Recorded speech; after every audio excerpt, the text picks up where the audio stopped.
परमेश्वराचं चिंतन स्मरण करून झाल्यावर मनामध्ये आणि वातावरणामध्ये सुद्धा एक पावित्र्य निर्माण होत असतं आणि त्या पावित्र्यामधूनच मनामध्ये भक्तिभावही निर्माण होतो. आणि असा भक्तिभाव मनामध्ये निर्माण होतो तेव्हा त्या भक्तिभावाचाच मोगरा दरवळायला लागतो. कसा ते आपण आता मृदुला सामंत यांच्या स्वरातून ऐकूया. अतिशय सुंदर अभंग आहे. मोगरा फुलेला फुले वेचिता कळीयासी बहरू आला. यांच्याबद्दल सांगायचं तर आज मृदुलाने या प्रोग्रामद्वारे कलेच्या प्रांगणात पहिलंच पाऊल ठेवलेलं आहे. तेव्हा आपण सर्वांनी रसिकतेने या अभंगाला दाद द्यावी अशी मी विनंती करते.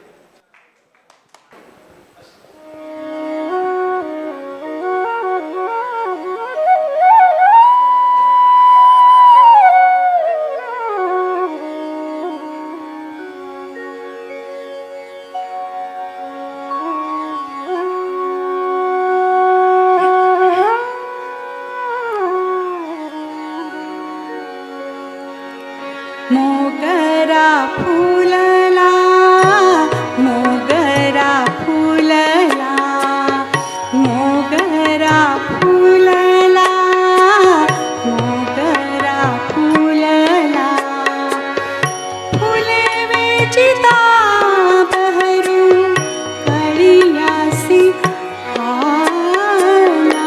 मोगरा फुलला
थँक्यू.